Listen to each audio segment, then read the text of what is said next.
Assalamualaikum warahmatullahi wabarakatuh. Pada kesempatan kali ini, kami akan mempresentasikan hasil virtual trading yang telah kami lakukan, yaitu simulasi kegiatan trading saham yang dilakukan berdasarkan analisis teknikal dan strategi trading jangka pendek. Tapi sebelum masuk ke pembahasan, sebelum perkenalkan nama saya Aruna Arfasarwahita, beserta rekan-rekan saya ada Deva Syarameza, Salwa Aurora, dan juga Salwa Nabila. Selanjutnya akan dijelaskan oleh Salwa.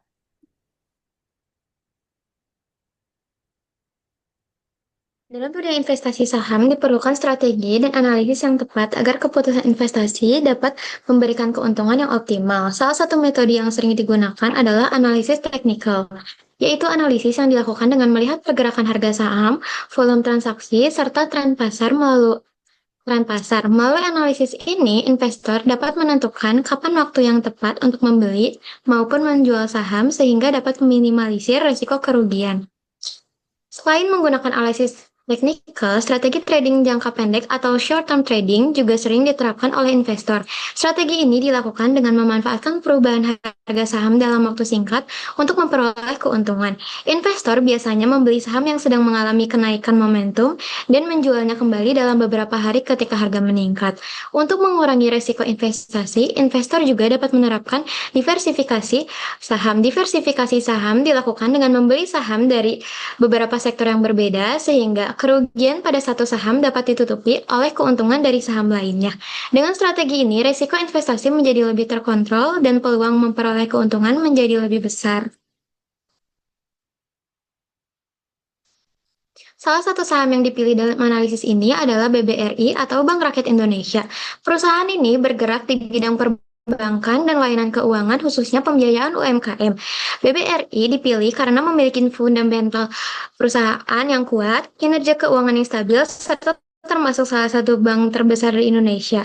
Selain itu, saham BBRI yang dikenal rutin memberikan dividen yang menarik bagi investor.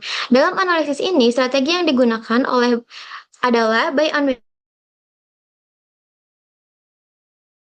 yaitu membeli saham ketika harga sedang mengalami penurunan, harga akan kembali naik. Strategi ini dipilih karena harga saham BBRI sedang berada di area support sehingga memiliki peluang rebound. Namun demikian, investor tetap perlu memperhatikan risiko yang ada seperti tren jangka pendek yang masih melemah dan pergerakan harga yang cenderung sideways. Da- Selain BBRI, saham lain yang dianalisis adalah ADI, yaitu bergerak di sektor energi dan pertambangan. Saham ini dipilih karena sektor energi memiliki peluang pertumbuhan yang cukup tinggi, terutama ketika harga komoditas global mengalami kenaikan. Selain itu, pergerakan saham ADI sudah cukup aktif sehingga menarik untuk digunakan dalam aktivitas trading.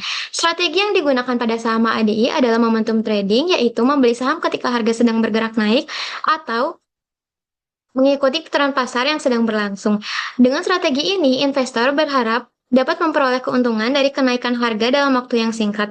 Meskipun memiliki potensi keuntungan yang besar, saham ADI juga memiliki resiko yang cukup tinggi karena pergerakan harganya sangat dipengaruhi oleh kondisi global dan tingkat volatilitas pasar yang tinggi.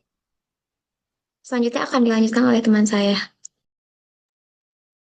Lalu ada ISSA. ISSA bergerak di bidang energi, infrastruktur, gas, dan amonia. Alasan membeli sedang memiliki tren yang naik, volume transaksi meningkat, dan banyak direkomendasikan trader untuk short term. Lalu teknik yang digunakan, trend following, mengikuti arah tren yang sedang naik. Risikonya jika volume melemah, harga dapat cepat turun. Lalu selanjutnya, HMSP, HM Sampurna. HMSP bergerak di bidang industri, rokok, dan consumer goods. Alasan membeli saham defensif. Pergerakan relatif stabil, cocok saat kondisi market tidak terlalu kuat. Teknik yang digunakan, swing trading, memanfaatkan kenaikan dan penurunan harga dalam jangka pendek. Risiko pertumbuhan industri, rokok cenderung melambat. Selanjutnya, lalu ada HEAL.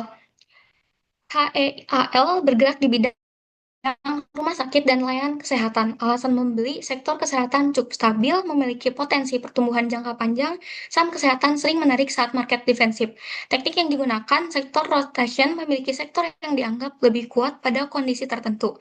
Risikonya pergerakan saham kesehatan kadang tidak terlalu cepat. Selanjutnya,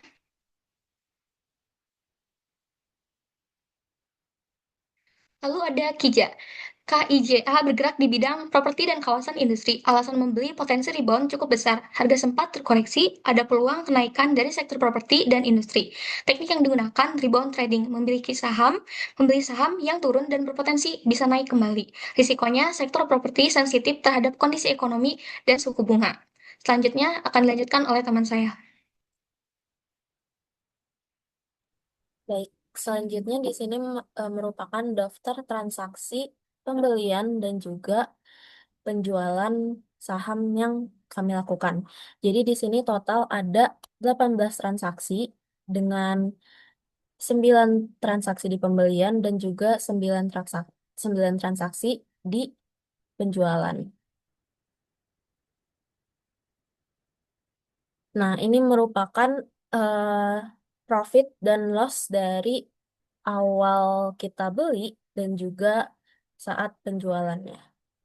Dan juga kita sudah hitung presentasinya juga sehingga dapat kita totalkan keseluruhannya ini. Total profit yang kita dapatkan ini sebesar 60.000, akan tetapi total loss ini kami memiliki loss yang cukup banyak, yaitu 144.000, sehingga jika kita kurangi dengan total profit menjadi minus 84.000, sehingga persentasenya yaitu minus 0,14%.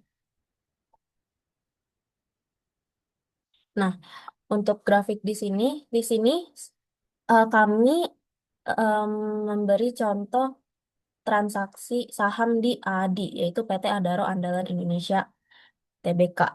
Nah, di sini kami awalnya membeli pada tanggal 30 April sebesar 11.300 dengan teknik momentum. Jadi, teknik momentum itu seperti yang sudah dijelaskan, yaitu kita ini akan mulai membeli saat saham ini tuh sudah mulai bergerak aktif naik gitu.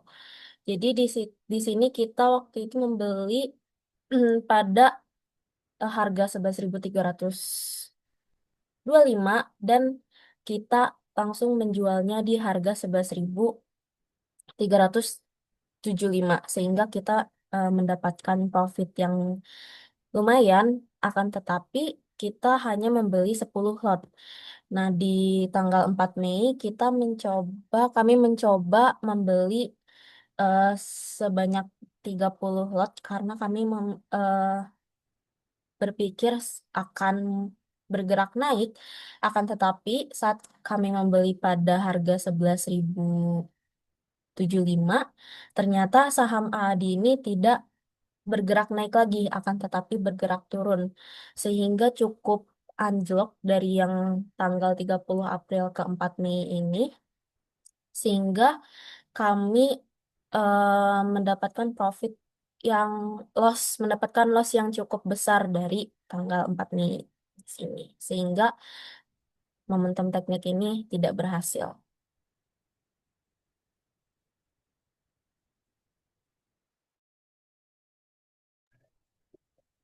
Berdasarkan hasil transaksi yang telah kami lakukan, total portofolio tuh mengalami kerugiannya sebesar Rp84.000 atau sekitar minus 0,14% dari total modal transaksi yang sebesar Rp58.494.000. Nah, meskipun kita masih mengalami kerugian, nilainya itu relatif kecil karena persentasenya di bawah 1%, sehingga resiko kerugiannya masih dapat terkendali.